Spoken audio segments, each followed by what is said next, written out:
नमस्कार, मैं हूं आपके साथ सोनिया चौहान। बुलेटिन का आगाज करते हैं उत्तर प्रदेश के खबरों के साथ। रुक करते हैं खबरों की ओर। हमारे चैनल हेड बृजमोहन सिंह रघुवंशी ने पीएम मोदी और रूस के राष्ट्रपति पुतिन से मुलाकात की जानकारी दी। क्या कुछ कहा, आइए आपको सुनाते हैं।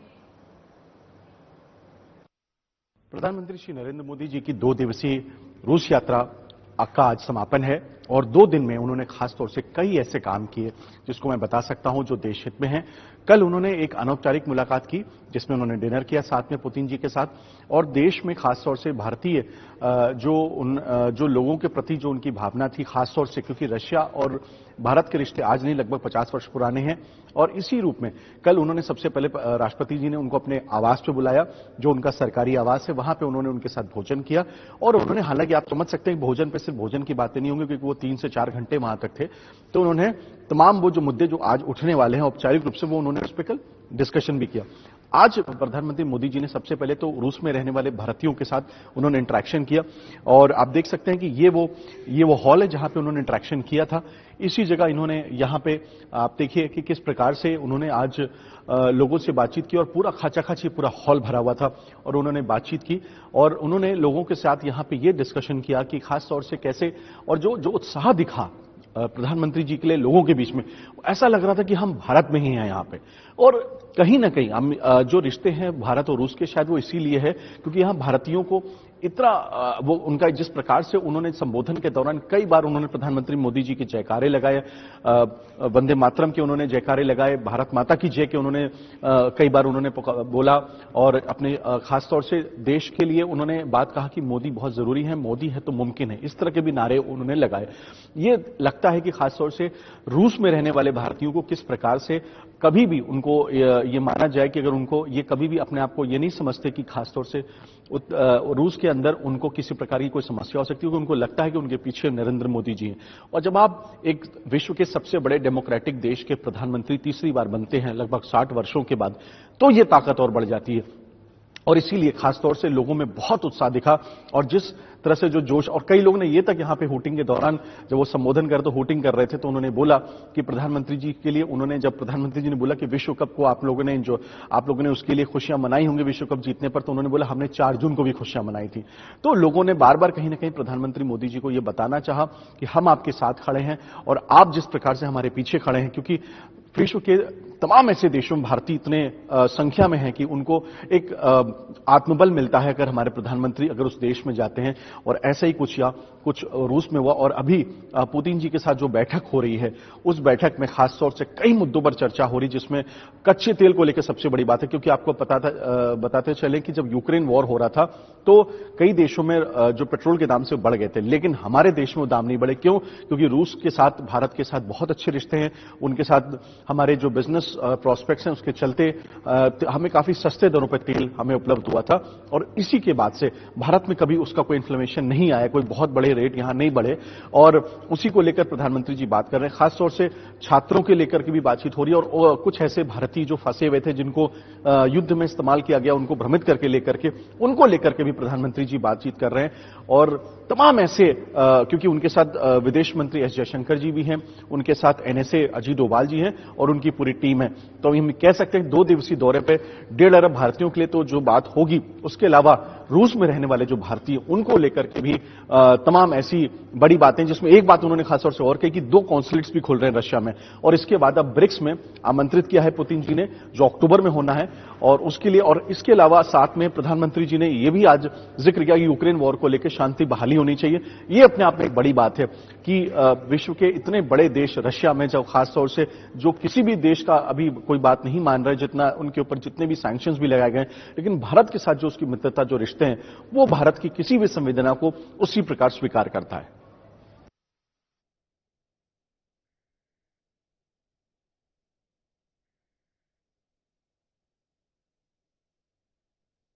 प्रधानमंत्री श्री नरेंद्र मोदी जी की 2 दिवसीय रूस यात्रा। प्रधानमंत्री नरेंद्र मोदी और रूस के राष्ट्रपति पुतिन के मुलाकात, और वहीं हमारे चैनल हेड बृजमोहन सिंह रघुवंशी ने पल पल की अपडेट दी। प्रधानमंत्री नरेंद्र मोदी और पुतिन के बीच मुलाकात हुई। कई मुद्दों को लेकर बातचीत हुई और वहीं प्रधानमंत्री नरेंद्र मोदी और पुतिन की मुलाकात। हमारे चैनल हेड बृजमोहन सिंह रघुवंशी ने पल पल की अपडेट दी, जानकारी साझा की और ये तस्वीरें मॉस्को से हैं।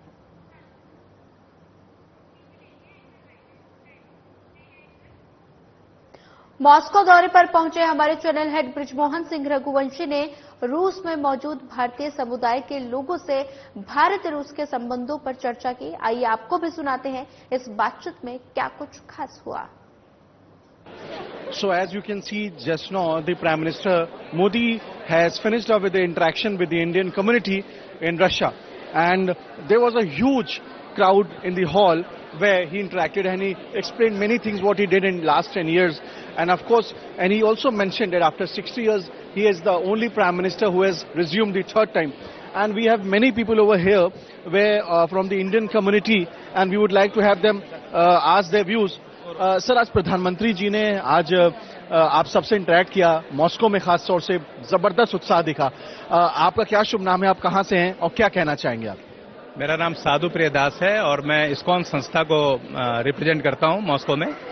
और आज का जो एड्रेस था प्राइम मिनिस्टर का इंडियन कम्युनिटी का, वो बहुत इंस्पायरिंग था, जिसमें उन्होंने काफी डिटेल्स में बताया रूस और भारत के संबंध के बारे में। और उन्होंने एक बहुत बड़ा जो उन्होंने हमें इंफॉर्मेशन दिया है 2 कॉन्सुलेट खुलने का, कजान और येकटेरिनबर्ग में। ये बहुत एक हैप्पी मोमेंट है हम सब लोगों के लिए, क्योंकि भारतीय जितने रहते हैं उनको काफी सहयोग की जरूरत होती है सभी शहरों में। और जो रूसी हमारे जो मित्र हैं वो भी आजकल काफी भारत ट्रैवल करते हैं, बिजनेस भी काफी बढ़ रहा है, तो ये कॉन्सुलेट काफी मदद आएगा सब लोगों को। और मुझे तो और अधिक खुशी हो रही है कि प्रधानमंत्री जी अपने एड्रेस के बाद मुझे ग्रीट किए, हरे कृष्णा बोले, और मैंने उनको याद दिलाया उनका जो पिछला विजिट इस्कॉन मंदिर हुआ था 2001 में, और मेरे पास उसका पिक्चर भी था। तो बोले वो पुराना पिक्चर लेके आए हो आप मुझे एक कॉपी दे दो, तो मैंने उनको कॉपी दिया। तो प्रधानमंत्री जी 2001 में जब मॉस्को आए थे प्रधानमंत्री वाजपेयी जी के डेलीगेशन में, तो उस समय वो इस्कॉन मंदिर आए थे और वहां पे उन्होंने दर्शन किया था, पूजा आरती भी की थी, और 1 घंटे से भी अधिक मुझे मौका मिला था उस समय उनसे बात करने की। और उनको काफी उत्सुकता थी इस्कॉन के एक्टिविटी के बारे में जानने का, और काफी खुश हुए थे वो जो इस्कॉन संस्था यहाँ पे काम कर रहा है वो सुन के। तो बहुत अच्छा लगा और बहुत हम लोग खुश हैं कि प्रधानमंत्री भारत और रूस के संबंध को एक प्रायोरिटी के रूप में लेते हैं, और काफी अपना एक रिलेशन उनका जो है प्रेसिडेंट पुतिन का वो एक बहुत ही प्रॉमिसिंग एक हम लोगों के लिए एक मैसेज है कि ये उनके दोस्ती से भारत और रूस का जो संबंध है और दिन प्रतिदिन गहरा होता जाएगा। धन्यवाद। और हमारे साथ मौजूद हैं, we have another person from the Indian community who is living in Russia, and we will ask them about the interaction of the honourable prime minister mister Modi. Sir, आपका क्या शुभ नाम है और आप कहां से हैं सर? मेरा नाम भरत नरोला है, मेरा डायमंड का कारोबार है, और यहाँ से तो जो मोदी साहब है इसके लिए हमारी दोस्ती भी अच्छी है, बहुत सालों से है, और काम भी अच्छा हो रहा है। साथों साथ जितना 17 साल में काम डे बाय डे इम्प्रूव हो रहा है, सेम कम्युनिटी का भी इम्प्रूव हो रहा है इधर, तो कम्युनिटी के लिए भी अच्छा है, और साहब आई इसकी वजह से कम्युनिटी को भी फायदा है और बिजनेस का भी फायदा मिलने है, और मिलने वाला भी है और मिलेगा भी। तो मोदी साहब आए तो उसमें रिलेटेड मीटिंग भी अच्छी है, बिजनेस मीटिंग भी है, तो उसमें भी सबको फायदा मिलने वाला है। तो हमको तो बहुत खुश है मोदी साहब आए तो सबका बिजनेस भी बढ़ेगा, हमको भी फायदा होगा, सबको बिजनेस वालों को। Thank you. And we have other people also over here who had joined this interaction with Prime Minister Modi. Sir, आपका शुभ नाम क्या है, कहाँ से हैं आप? सर, मेरा नाम चंद्रेश देवजानी है, मैं अहमदाबाद से बिलोंग करता हूँ। यहाँ पर 20-25 साल से मैं यहाँ पर रह रहा हूँ। मेरा टेक्सटाइल बिजनेस है और मैं भी रियल एस्टेट में एंटर हुआ हूँ और छोटी रेटियाँ बना करके काम करते हैं। हम काफ़ी टाइम से वेट करते मोदी जी यहाँ पर आए, और जो अभी जो एक नाजुक सिचुएशन वर्ल्ड ऑर्डर में बन गई है तो उस पर एक यहाँ से रिलेशन इम्प्रूव करना बहुत ज़्यादा अच्छा था और एक लेवल पे लेके जाना अच्छा था। यही एक टाइम है और एक हम इंडियंस के लिए भी एक अच्छी अपॉर्चुनिटी है। अनफॉर्चुनेटली जो यहाँ पर प्रोस्पेक्ट है, जो यहाँ पर अपॉर्चुनिटीज अवेलेबल है, रशिया अभी भी एक एक्सप्लोर किया हुआ नहीं है मार्केट, तो वो हम अपॉर्चुनिटी अगर यहाँ नहीं आ रहे थे, यहाँ डेवलपमेंट नहीं हो रहा था, तो हमको दिक्कत आ रही थी एक होने में। और इंडिया में इसका अनफॉर्चुनेट अभी तक इतना पॉपुलरिटी नहीं है जितना होना चाहिए। कंपेयर टू अगर देखा जाए तो चाइनीज लोग यहाँ पर काफ़ी मात्रा में आ गए हैं, काफ़ी मात्रा में वो लोग बिजनेस टेक ओवर कर रहे हैं, जो कि इंडियंस के हाथ में होना चाहिए था। इतने हमारे रिलेशन 75 ईयर्स रिलेशन अच्छे हैं, बट हम उसका वो नहीं उठा पा रहे थे। तो ये जो मोदी जी का एक इस बार का दौरा है, जो मुझे लग रहा है ये बहुत ही इम्पोर्टेंट है, बहुत ही इम्पोर्टेंट है इस तरह से। Thank you very much. So you can see the Indian community over here who has arrived and have gathered over here because the Honorable Prime Minister, Mr. Modi, he interacted very, I would say, in a lively manner. And while he was speaking to and interacting, and he was talking to the Indian community over here, the people were also many times, he was just as if they were just talking to them, and they praised him a lot because Mr. Modi is the Prime Minister after 60 years, who is becoming the third time as a Prime Minister of this country. We have some ladies also from the Indian community and we can ask them. Ma'am, आप आज programme में आई थी नरेंद्र मोदी जी के साथ, कैसा लग रहा है? कहाँ से हैं आप? मैं एक्चुअली वॉलंटियरिंग कर रही हूँ और मैं पीएचडी स्कॉलर हूँ। तो आप इस थे आज के प्रोग्राम में, कैसा लगा आपको मोदी जी के साथ बातचीत करके जब वो संबोधन कर रहे थे? बहुत अच्छा लगा, और कल भी मैं उनसे एक्चुअली मिली थी क्योंकि मैं यहाँ पे वॉलंटियरिंग कर रही हूँ। क्या आपको क्या लगता है मोदी जी के बारे में? हम आपसे पूछे, पहले तीसरी बार प्रधानमंत्री बन रहे हैं, रशिया आए हैं, तो कैसा लग रहा है, क्या आप कहना चाहेंगे? आप बहुत अच्छा लग रहा है कि वो यहाँ पे आए और इतने पास से उनसे बात करने का मौका मिला, उन्होंने संबोधन किया, तो काफी अच्छा लग रहा है। We have another lady over here who's carrying also an Indian flag, and when the Prime Minister of India, while he was interacting with the people, the ladies were a lot, they were also praising to the Prime Minister of India. So we have the lady over here. Ma'am, आप कहाँ से हैं? आप आज यहाँ प्रधानमंत्री जी के साथ आई थी, कैसा लग रहा है आपको? और अपना नाम बताइए, किस जगह से हैं आप? मेरा नाम है सुदेशना औरंगाबाद का। I am from Kolkata and amazing experience. मैं इधर टीचर हूँ, 25 साल से इधर पढ़ाती हूँ। We are proud of mister Modi. And the main thing कि हमारे रशिया में भी हमारा दोनों कंट्री का रिलेशन बहुत सालों पुराना है, हिस्टोरिकल बैकग्राउंड है। मैं इधर से पीएचडी की हूँ हिस्ट्री के ऊपर, तो हम लोगों का ये जो रिलेशन है ये आगे भी दोस्ती का रिलेशन है, बढ़ते रहे, अच्छा रहे। And we are proud of him. उन्होंने इंडिया को तो गर्वित किया ही, पूरा विश्व को किया। अब तो हम लोगों को कोई डाउट नहीं है कि third greatest and economically and in foreign relation everywhere India will be the best. Thank you ma'am, thank you talking to अस।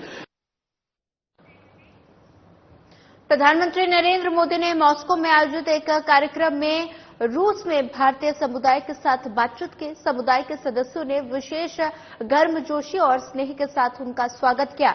इस दौरान पीएम मोदी ने समुदाय को संबोधित किया, जिसमें उन्होंने गर्मजोशी से स्वागत के लिए भारतीय प्रवासियों को धन्यवाद दिया और भारत रूस संबंधों को बढ़ाने में उनके योगदान की सराहना की और 1.4 अरब भारतीयों की ओर से उनका अभिवादन करते हुए उन्होंने कहा कि समुदाय के साथ उनकी बातचीत विशेष थी, क्योंकि ये उनके ऐतिहासिक तीसरे कार्यकाल में भारतीय प्रवासियों को उनका पहला संबोधन था। और साथ ही प्रधानमंत्री ने पिछले 10 सालों में भारत में हुए प्रत्यक्ष परिवर्तन के बारे में बात की और प्रधानमंत्री ने भारतीय समुदाय को रूस के साथ मजबूत और गहरी साझेदारी बनाने में सक्रिय भूमिका निभाते रहने के लिए प्रोत्साहित किया। आपके साथ हो रहा है।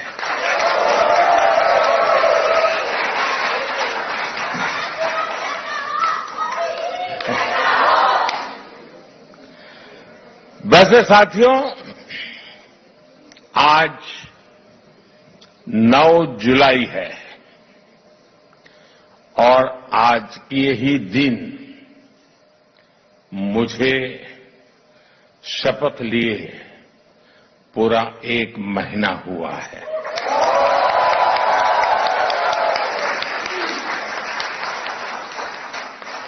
आज से ठीक 1 महीने पहले 9 जून को मैंने तीसरी बार भारत के पीएम पद की शपथ ली थी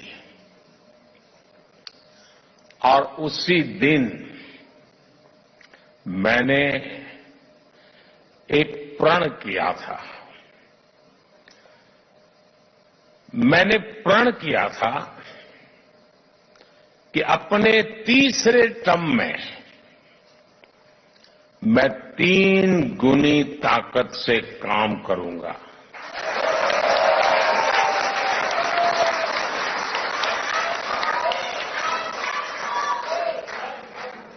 तीन गुनी रफ्तार से काम करूंगा। और ये भी एक संयोग है कि सरकार के कई लक्ष्यों में भी 3 का अंक छाया हुआ है। सरकार का लक्ष्य है तीसरे टर्म में भारत को दुनिया की तीसरी सबसे बड़ी इकोनॉमी बनाना। हमारे चैनल हेड बृजमोहन सिंह रघुवंशी ने रूस में खास बातचीत की। आइए आपको भी सुनाते हैं बातचीत में क्या कुछ खास रहा। जब भी हम देश के बाहर जाते हैं तो जो हिंदुस्तानियों का वहां पे आप जमावार देखते हैं, जो उत्साह देखते हैं, उसके पीछे कोई ना कोई एक सोच होती है।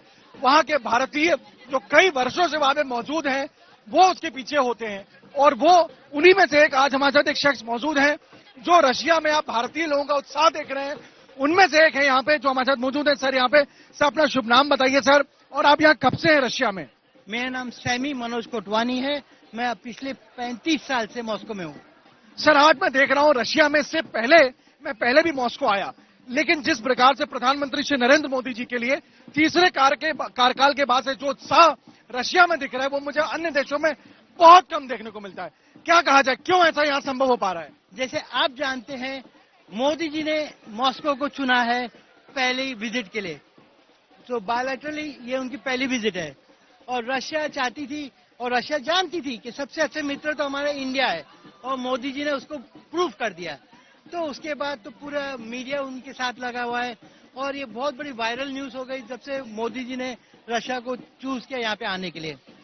एक बहुत अच्छी कहानी बताऊंगा, ये 85 साल पुरानी है। 2 भाई घूम के मेले में गुम हो जाते हैं और उसके बाद एक भाई पैदा होता है रशिया में और दूसरा भाई पैदा होता है इंडिया में।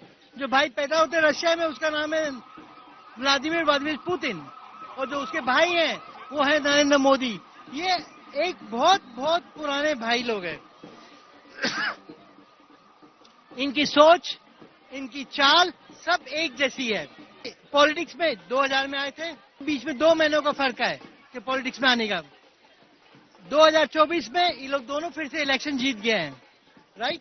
और अभी दोनों भाई एक ही बात करते हैं। मोदी जी कहते हैं मेड इन इंडिया और पुतिन जी कहते हैं मेड इन रशिया। अब रशियन तो समझ गए हैं, अगर कोई भी रशियन जो अपने आप को बहुत ही सक्सेसफुल मानता है, वो अगर मानता है उसने दुनिया में कुछ किया है, तो उसका अगला स्थान किधर है? इंडिया में। अगर वो 150 मिलियन के लिए माल बना के खुश है, तो दूसरी बार कहाँ जाएगा? हिंदुस्तान में आएगा, जहाँ पे उसको 1.5 बिलियन 1.5 बिलियन पॉपुलेशन है, और उसके बाद पूरी दुनिया को। तो रशिया को पता है कि हमारे दोस्त कोई है, अगर हमारा बिजनेस कोई पार्टनर है, तो वो हिंदुस्तान है। सर, मैं एक चीज जानना चाहूँ, खास तौर से भारत में जब हम लोग रहते हैं और वहां पे हमें पता लगता है, खास तौर से मीडिया भी वहां कहती है, हम लोग यूरोप गए थे, G7 समिट में गए थे, तो रशिया को खास तौर से अन्य देशों का जैसे अमेरिका और यूरोप के बहुत सपोर्ट नहीं है। तो बिजनेस प्रोस्पेक्ट, बिकॉज आप यहाँ की तो 35 सालों से यहाँ पे हैं और आप यहाँ बिजनेस प्रोस्पेक्ट के तहत यहाँ रह रहे हैं, भारतीय भी यहाँ पे कहीं ना कहीं काम काज के लिए भी आते हैं। आपको लगता है इस वॉर से उस पर भी बहुत फर्क पड़ेगा जैसा यूरोप और अमेरिका कहते हैं? देखिए, यूरोप तो अफ्रीका जैसा देश होने वाला है। एक अफ्रीका देश है जहाँ पे भूखमरी है और काम नहीं है। आगे चल के यूरोप भी वैसा ही होने वाला है, वहां पे भी भूखमरी है और काम नहीं होने वाला है, राइट। अमेरिका पूरी दुनिया जानता है वो बैंकक्रप्ट कंट्री है। वो कब तक आप घुमाते रहोगे डॉलर के भरोसे, मुझे नहीं मालूम। वो डी-डॉलरेशन में वो देश भी गायब हो जाएगा। लेकिन रशिया, उसकी इकोनॉमी स्ट्रांग है, जो भी है उसका खुद का ऑयल एंड कोई सब कुछ है, पूरी दुनिया के लिए रूल्स है, लेकिन अमेरिका के लिए कोई रूल्स नहीं है। तो ये सब तो बदलना है एक दिन। और आगे चल एक आखिरी सवाल, मोदी जी इस बार तीसरी बार प्रधानमंत्री बनते हैं। कोरोना के बाद से भारत इकलौता ऐसा देश है जिसका प्रधानमंत्री वापस सत्ता में आता है कोरोना जैसे एपेंडिक के बाद। आपको क्या लगता है, विपक्ष बड़े आरोप लगा रहा है कि इस बार हम मोदी जी को कमजोर कर देंगे, लेकिन आप भारत से दूर रशिया में रहते हैं, क्या कहेंगे आप मोदी जी कितने ताकतवर हैं और कितने मजबूत रहेंगे आगामी 5 वर्षों के लिए? देखिए, मोदी जी बहुत स्मार्ट है। उसने दोस्ती की तो रशिया के साथ दोस्ती की। गैस कहां से लिया, ऑयल कहां से किया? रशिया से लिया, और ऊपर से डिस्काउंट में लिया, और ऊपर से रुपीस में लिया। और क्या चाहिए? देश की व्यवस्था को सुधार दिया। तो इसमें मोदी जी को आप सलाम करना चाहिए। उसने राइट कदम उठाए और वो सही जगह पे पाला पड़ गया। बाकी सब मुल्कों ने, जिसने अमेरिका का साथ दिया, जिसने वॉर में गए, वो सब ये इलेक्शन हार गए। तो आप गलत साइड पे रहोगे तो आप इलेक्शन हारोगे, और आप सही डिसीजन लोगे तो इलेक्शन जीतोगे ही। सर, एक आखिरी सवाल। अभी हाल ही में यूके में चुनाव हुए, वहां के जो प्रधानमंत्री जो जीते हैं, उन्होंने वहां हिंदुत्व का सहारा लिया। वो अक्षरधाम मंदिर में जाते हैं, जय स्वामीनारायण करके वो अपना चुनाव प्रचार का शुरुआत करते हैं। सोनिक जी ने भी यही काम किया था। भारत ने बोला था कि हिंदुत्व को लेकर के राजनीति होती है। आप यहाँ रशिया में कहते हैं, आप यहाँ रह रहे हैं, क्या कहेंगे आप? हिंदुत्व से क्या सरकारों को नुकसान होता है या उसके साथ राजनीति की जाती है? क्या कहना चाहेंगे आप? देखिए, हिंदुत्व कोई गलत चीज नहीं है। हमारा देश हिंदुओं का है और हम हिंदुत्व के ऊपर फख्र होना चाहिए और गर्व करना चाहिए। राइट? जो ज्यादा मुसलमान करते हैं उनको मुसलमान देशों में जाना चाहिए। हमारा देश हिंदुओं का है और हिंदुओं के लिए फख्र करना चाहिए। ये राजनीति में हिंदुत्व से राजनीति नहीं जीती जाती है। मोदी जी ये बहुत अच्छे से जानते हैं। हमारे पास 1 मिलियन 10 लाख युवा हर महीने आते हैं, उनको काम चाहिए, और मोदी जी बहुत बहुत सही तरह से चल रहे हैं। रशिया से अपनी दोस्ती रखेंगे और यूरोपा से सब टेक्नोलॉजी भी ले आएंगे, मुझे पूरा विश्वास है। थैंक यू सर, हमसे बातचीत करने के लिए।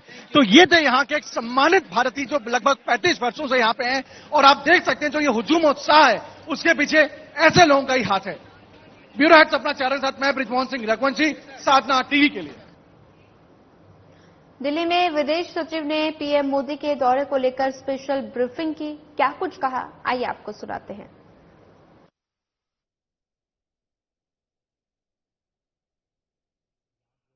Space of economic engagement, covering extensively trade, capital linkages, energy, science and technology cooperation. Defense and security was also another element of the discussion, and the larger development of a situation regionally and globally. The two leaders also reviewed status of bilateral engagement and multilateral groupings, including BRICS, the Shanghai Cooperation Organization, and the United Nations. As I said, the major thrust of the discussion was on economic engagement. A significant component of it was also devoted to how partnership between India and Russia can also give fillip to Make in India and other manufacturing partnerships that give fillip to Atmanirbharta in India across a whole range of economic areas, economic domains. A significant element of today's discussion in terms of greater and stronger economic partnership also focused on connectivity corridors. In this regard, the two leaders spoke about the the new proposed Eastern Corridor, which is from Chennai to, it's called Chennai-Vladivostok Corridor. From our side, Prime Minister took up the need to broad base the trade basket between the two countries, and in this regard spoke about greater market access for Indian goods, both in the agriculture and in the industrial sector. The two leaders also focused on important areas in the economic domain that link with the growth in growth of different sectors in both countries, in particular fertilizer supply from Russia to India, which is directly linked to the crop production and the farmers' yield in India. As I said earlier, the Make in India economic partnership centered around manufacturing, energy trade. The two leaders also spoke about need to move forward on India-Eurasian Economic Union Trade and Goods Agreement. We have had one round of discussions between the two countries, and it is expected that this would be expedited in months ahead. In terms of specific targets, as you would see in the joint statement, which will be available on the website shortly, the two leaders have set a new trade target of 100 billion by 2030. Alongside, they have also agreed on a joint statement on economic cooperation specifically till 2030. You could call it a detailed program under the Intergovernmental Commission on Trade, Technology, Economic and Cultural Cooperation between. फिलहाल इस bulletin में इतना ही। ज्यादा खबरों के लिए बने रहिए हमारे साथ। नमस्कार।